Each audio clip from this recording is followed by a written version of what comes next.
My girlfriend suspects I cheated on her and all signs point to me being guilty. So I'm 23M. And I think I might be living through the worst misunderstanding of my life. My girlfriend, 21F, just tested positive for chlamydia and thinks I cheated on her. I didn't. Like, genuinely didn't. Not emotionally, not physically, not even in some weird dream. But the worst part is, if I were in her shoes, I think I cheated too. Every piece of evidence paints me as guilty. And I feel like I'm stuck in some horrible reality show where I know I'm innocent but the audience already hates me. It started yesterday morning. She had left for work before I woke up, which isn't uncommon. I had plans to head to my parents' place for the day, help them with some stuff and knock out some laundry since we don't have in-unit machines at our apartment. Around midday, I started noticing her texts were dry. Like unusually dry. The kind of, you know you messed up but she won't say what yet, dry. And I was confused because the night before everything was completely normal. No fight, no tension, nothing. I figured she might just be stressed or tired, so I didn't press her. I've always believed serious talks are better in person. Text just makes everything messy. Later, she texted me saying she had a new prescription to pick up. She's been dealing with UTI symptoms for a couple of weeks now and nothing seemed to be helping. I was already out, so I offered to grab the prescription for her and drop it at our place. She just said okay. No emoji. No thanks. Just okay. That was when I started to feel like something was definitely off. I dropped the meds off and went back to my parents. When I finally got home that night, she wasn't there. A few minutes later, she walked in from our neighbor's apartment, some girls her age that she's close with. She looked tense, red-eyed, and had clearly been smoking a little. We both smoke occasionally to unwind, so I didn't think much of that. But she looked like someone who just got bad news and was barely holding it together. I asked her what was wrong. She asked me if I had looked at the label on her prescription. I told her no, I hadn't even thought to. She stared at me for a second and said it's for chlamydia. I swear, for a second I thought she was messing with me. I kinda half laughed in confusion, but she didn't laugh back. She told me her test came back positive that morning. And then she looked me in the eye and asked me if I cheated. And I couldn't even speak. I've never cheated on her. Never even thought about it. We've been together for almost 5 years. I'm not even the type of guy who could cheat. I'm socially awkward, I barely interact with anyone who isn't her or my classmates, let alone random girls. Hell, I had a neighbor compliment my shoes last week and the best I could do was stutter, "Oh thanks," and walk away like a robot. But suddenly, I'm the bad guy in a story I didn't write. After I told her I didn't cheat, she just looked at me, like really looked at me. It wasn't angry. It was worse. It was that mix of disbelief and hurt where someone wants to believe you but their gut says not to. She said, "I haven't been with anyone else." I know it wasn't me. And I believe her. I've always believed her. But now she doesn't know what to believe. And that hurts like hell. We sat down and went over the timeline. She was calm, surprisingly calm, which honestly made it scarier. She said, "If another test comes back positive, I can't stay. I'll feel like an idiot for trusting you." I understood. It didn't even piss me off. I get it. If the roles were reversed, I'd be questioning everything too. She said the only time frame that even makes sense for me to have cheated was May 5th to 8th. That's when she started showing early symptoms. And during that time, there was one big red flag, the Airbnb. I'm working on a documentary project for school. On May 6th, I had scheduled an interview with a couple of people who lived about an hour away. The interview was set for early morning, so I figured it'd be easier to rent a cheap Airbnb nearby the night before and just stay there instead of waking up at 5 a.m. and driving out. The problem is, that Airbnb? Yeah. It's on a street full of clubs and bars. Like full-on party central.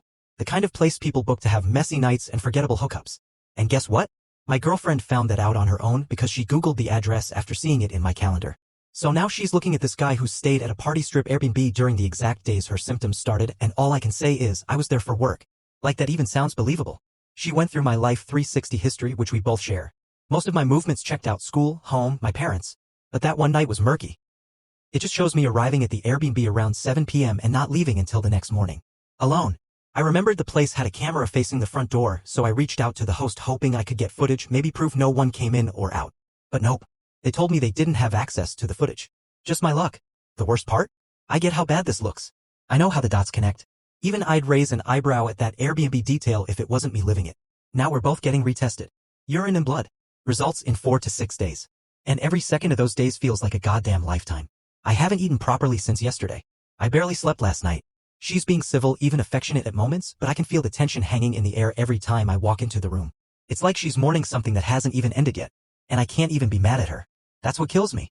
By the next morning, it wasn't just between us anymore. She had told her coworkers, our neighbors, even her older sister, and every single one of them thinks I cheated. One of her coworkers apparently said, "He looks like the quiet type." Those are always the sneakiest. Like, what the hell does that even mean? Since when did being introverted mean you're guilty? I barely talk to anyone. I get nervous ordering at drive-thrus. I flinch when someone compliments my shoes. And now I'm being painted like some cold-hearted player? Our next-door neighbor, a girl we both know pretty well, texted her saying, "I don't want to cause drama, but yeah, something feels off about him." Off. Like I'm some puzzle piece that doesn't fit anymore. It's insane how quickly people flip on you when the word cheater is in the air.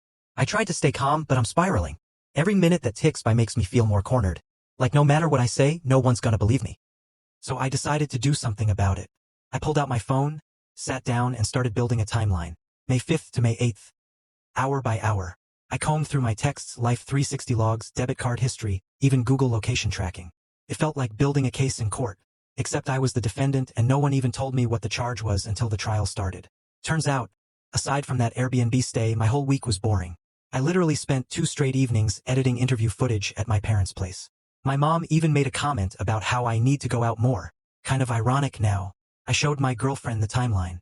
She looked through it, nodding slowly. She even said it seemed solid. But then she asked, "Okay, but what about in that Airbnb? What happened from 7 p.m. to 10 a.m.? That's 15 hours unaccounted for." And that's the killer question, right? The kind you can't prove when you were alone. No receipts, no footage, no witnesses. I told her, I ate takeout and edited interview notes. Fell asleep early. She nodded again. Then she asked me to be honest. "Are you sure you didn't do anything? No flirting, no drunk moment. No. Curiosity." Her voice cracked on that last word. And all I could say was, "No, nothing. I wouldn't risk us for something that stupid." She didn't say anything for a full minute. Just stared past me like she was watching her own life crumble from the outside. So now we wait. 3 more days until the test results come back. 3 more days of walking on eggshells in my own apartment. 3 more days of wondering if the girl I've loved for 5 years still sees me the same. And every time I look at her, I'm scared the answer is already no. It's wild how one night can undo 5 years. The Airbnb is like this dark cloud now. She didn't say it, but I can feel it. Every time we're quiet for more than 5 seconds, she's thinking about that place. About who I could have been with. What I could have done. And the truth? I get it. I really do. Because if the roles were reversed, if she stayed the night somewhere during that exact window and I was the one who tested positive, I'd be spiraling too. But I'd also trust her. And I thought she trusted me. We tried to keep things normal while we waited. Watched some dumb rom-com she used to love. Ate takeout on the couch. But there's this tension, like we're actors on a set pretending to be the couple we used to be. And every laugh is a little too forced. Every smile dies too quickly. She keeps asking me the same question in different ways. Did anything weird happen that night? Was there anyone else in the Airbnb? Were you drinking? Each time I say no, and each time she nods like she's filing it away, not sure whether to believe me or brace for betrayal. And honestly, the second guessing is starting to get to me too. Like, I know I didn't cheat. I didn't even flirt. But I'm starting to feel like a criminal just for being there. I even called the Airbnb host again. Begged really? Asked if they could double check for security footage. They said there is a camera but it only saves motion alerts for 24 hours. That was 2 weeks ago. Gone. I offered to show her everything. Phone records, emails, DMs, texts, whatever. But she said if you're smart enough to cheat, you're smart enough to cover it up. And man, that hurt more than anything. Like, I get that this situation sucks. But when did I stop being the guy who couldn't cheat and become the guy who's probably just really good at hiding it? We're supposed to go on a vacation this weekend. It was planned months ago. Just a little trip to the coast, something simple. Now it feels like we're going on a funeral for our relationship. And the worst part? I still love her like crazy. And I have no idea if she's already halfway out the door in her heart, just waiting for the test result to make it official. We packed in silence. The vacation wasn't canceled. She said she still wanted to go, but the energy was completely different. The car ride was 4 hours of awkward Spotify shuffles, broken by the occasional small talk that felt like we were strangers again. She kept looking out the window like the scenery might distract her brain from the test results waiting to drop any day now. I caught her once just staring at me. Not like a loving glance or even suspicion. Just staring. Like she was trying to figure out if I was a puzzle missing a piece. We got to the Airbnb, this one by the beach, not the one that's now infamous in our lives, and it was beautiful. Sea breeze, soft waves, even one of those cliché sunrises over the water. Should have been romantic. It wasn't. First night there, we sat on the balcony, both high as hell, just trying to feel something other than dread. I finally said it out loud. "What if your test comes back positive again?" She didn't look at me. Just said, "Then I'll have to go." Not maybe. Not we'll figure it out. Just go. I wanted to argue. To say she was wrong, that walking away without proof of anything is unfair. But I didn't. Because I could see it, her walls were already back up. She was prepping herself for goodbye. Like this vacation was the final grace period before execution. She fell asleep on the far side of the bed that night, curled up facing the wall. I lay there staring at the ceiling, wondering how the hell we got here. One prescription. One positive result. And now 5 years of loyalty, laughter, fights, memories, and us, hanging by a thread that's fraying fast. I didn't cheat. I know I didn't cheat. But the weight of everyone thinking I did? Of her looking at me like she wants to believe me but just can't? It's starting to feel like that doesn't even matter. And the test results haven't even come back yet. We were sitting in a little breakfast spot near the beach when I got the email. I didn't even need to open it to know it was the results. My heart dropped into my stomach and I felt like I was suddenly sweating from every pore on my body. I told her. Quietly. She looked at me wide-eyed. Yours? I nodded. We didn't even finish breakfast. Just boxed it up and walked out, both of us barely holding it together. Got back to the Airbnb and opened our laptops. Positive. F******** ing positive. It felt like getting punched in the face by reality. Not just because it made me look guilty, no. Because I didn't cheat. I know I didn't. But there it was, black and white. My test matched hers. She stared at the screen like it was lying to her. Then she looked at me. But this time there was no sympathy in her face. No conflict. Just that look people get when they've made up their mind. I don't know what to say, she whispered. I told her again. I didn't cheat. I swear to you. She shook her head. I wanted to believe you. But you were gone. Alone. Airbnb. No camera footage. It adds up too perfectly. I begged her to think about how unlikely it would be for me, of all people, to cheat. I even offered to take a lie detector test. She just laughed. Not in a funny way, in that sad, you still don't get it kind of way. Even if you didn't cheat, she said, I can't not believe the evidence. I tried to touch her hand. She pulled it away. I sat there frozen. Not just because my heart felt like it got ripped out, but because I realized this was it. 5 years gone. Over. And I couldn't do a damn thing to stop it.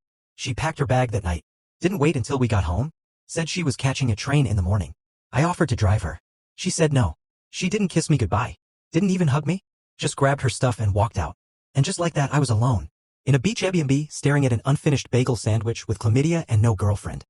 After she left, I sat in silence for hours. I didn't cry. I didn't scream. I just sat there in this weird state of disbelief, like I was watching someone else's life collapse in real time. I kept refreshing my test results like they were going to suddenly change. Maybe they'd email me back and say, oops, sorry, clerical error. You're clean. But no. Positive. Still positive. And yet no memories. No guilt. No chance I hooked up with anyone. So if it wasn't cheating, what the hell was it? That night, I did what most people in my position would probably do. I went down a rabbit hole of Google searches. Can you get chlamydia without sex? False positive chlamydia urine test? Ways to contract STDs non-sexually? Most answers basically said no. It's incredibly rare. Almost always sexual contact. But then I saw a random Reddit post. Buried in a thread. Some guy said he tested positive once and swore he never cheated. Turns out he got it from a dirty urinal while at a sketchy club. It sounded ridiculous. But I couldn't let go of it. It reminded me of something. The Airbnb. The one I stayed at for the documentary interview. It had a shared bathroom. Not a private one. Shared between units. And that place? It wasn't exactly spotless. It was in that party-heavy part of the city. There were beer bottles in the hallway. The sink barely drained. Hell, I even remember using the toilet and thinking I should have brought wipes. What if that was it? What if I caught something there? I messaged the 2 interviewees I met up with. Super casual. Just, hey, random question. Have you had any health issues lately? One guy said no. The other? He said yeah. He tested positive for chlamydia 2 weeks before. I froze. He hadn't told me when we met up. But we both used that same nasty shared bathroom. Hell, he used it right before I did. No idea how transmission would work. But suddenly, the impossible felt possible. I wasn't sure what to do with that information yet. But for the first time in days, I didn't feel crazy. I might still be screwed. But now? At least there's a chance I'm not the villain. I couldn't sit on it any longer. I had to tell her. I waited until the next morning. She was sipping coffee on the balcony, hoodie up, hair tied, staring at nothing. I hadn't seen her look that tired since her finals week 2 years ago. I sat beside her. Quiet for a bit. Then I said, I think I know how I got it. She didn't say anything. Just sipped her coffee like she didn't even hear me. But I knew she did. I told her everything. About the Reddit post. The shared bathroom at the Airbnb. The guy I interviewed testing positive before. The gross sink, the cracked toilet seat, how I barely touched anything but still used the place. She finally turned to me and said, you think you got chlamydia from a toilet seat? Her tone wasn't sarcastic. It was defeated. Like she wanted to believe me but couldn't let herself be that naive. It's rare, I said, but maybe it wasn't the toilet. Maybe it was from contact with something in the bathroom. I don't know. But one of the guys I interviewed had it before I did. I used the bathroom after him. That can't be nothing. She nodded slowly. Not agreeing, just acknowledging. I'm not saying I believe it, she said, but I don't want to believe you cheated. So I guess I'll wait for the second test. I told her mine already came back positive. Her face cracked. Not in anger, not in rage, just this quiet, slow devastation. She nodded again and stood up, went inside. Closed the door. I didn't follow. I just sat there, not knowing what to feel. Later that night, I got a text. From the Airbnb guy. He said, hey, I looked into it.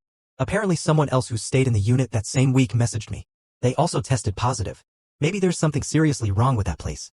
My stomach dropped. Suddenly, it wasn't just a maybe. It was real. This wasn't just about me anymore. I stared at that message from the Airbnb host for a solid 5 minutes. It felt like hope and dread all mixed into one. Another guest from that same week also tested positive? I replied instantly, asking for more details. He told me the other guest stayed in the unit right after I checked out, literally a day later. They messaged him a week ago, furious, saying they contracted something during their stay and blamed the cleanliness of the bathroom. He hadn't taken it seriously then, until I messaged him with the same issue. Now he was starting to freak out. He told me he'd contact Airbnb and ask them to temporarily delist the unit until it was professionally cleaned. He even said he'd refund part of my stay. But that wasn't what I cared about. I asked him if he could connect me to the other guest, said I wanted to compare notes. At first, he hesitated. But after some back and forth, he agreed to forward my number. An hour later, I got a call. It was a woman. I sounded mid-30s, professional, sharp. She said her name was Tara. She had stayed at the Airbnb during a conference and started experiencing symptoms a few days later. She tested positive for the same STD and hadn't slept with anyone in almost a year. She was confused and furious, just like me. I told her my story. The documentary interview, the bathroom setup, the guy I met who also had it. She paused. "You're not the only one then," she said. "That place has something going on." That's when I had an idea. I pulled up the Airbnb listing again, scrolled through the reviews, and started noticing things I'd missed before. Multiple guests had mentioned the place being not as clean as expected, bathroom smelled weird, linen seemed used, and one even wrote, "Felt a little off about the place. Wish I'd brought disinfectant." I screenshotted every review that mentioned anything suspicious. I put it in a folder, compiled the texts with Tara, the host's messages, my interview notes, even a recording of the phone call from the clinic telling me I tested positive. Then I sent the whole file to my girlfriend. No texts, no dramatic message. Just, "Please read this before you decide what to believe." 5 minutes later, I saw the typing bubble. The typing bubble vanished. Then came the message. "Can we talk in person?" I rushed home. The moment I walked in, she was sitting on the couch, phone in hand, eyes red. I didn't know if she'd been crying from sadness or anger. She looked up at me. "I believe you," she said, voice barely above a whisper. I just stood there frozen. "You believe me?" I asked, like I didn't trust what I heard. "I do," she nodded. "You never made me feel unsafe. You've always been honest. And this," she held up her phone, the folder I sent open, "this isn't something a liar would go out of their way to put together. This is something someone desperate to prove their innocence would do." I sat beside her, my chest still tight. "But," she continued, "there's something I need to tell you too." My stomach sank. She took a deep breath. "A couple weeks before I started showing symptoms, I shared a vape with one of my coworkers. We were at a party, I was drunk, and I hit his vape a couple times. I didn't think anything of it. But he told me later that week that he had chlamydia." I blinked. "He told you?" I didn't think it was serious. I didn't connect the dots. I just thought it's not like we kissed or anything. Just a vape. But now, with all this, I wonder if that's where it came from. I couldn't even be mad. I just laughed. Not out of humor, out of pure exhaustion. "Did you tell the clinic that?" I asked. "No," she admitted, eyes down. "I was scared you'd think I cheated." I sighed. So now we were here, two people who didn't cheat on each other, both possibly infected by ridiculous circumstances and nearly torn apart by it. But we weren't out of the woods yet. The second test results were still pending. If hers came back positive again, it could blow everything up. "Let's wait it out," I said. "But I'm glad you told me." "I really am." She leaned her head on my shoulder. For the first time in days, it didn't feel like the sky was falling. But deep down, I knew. We were still hanging by a thread.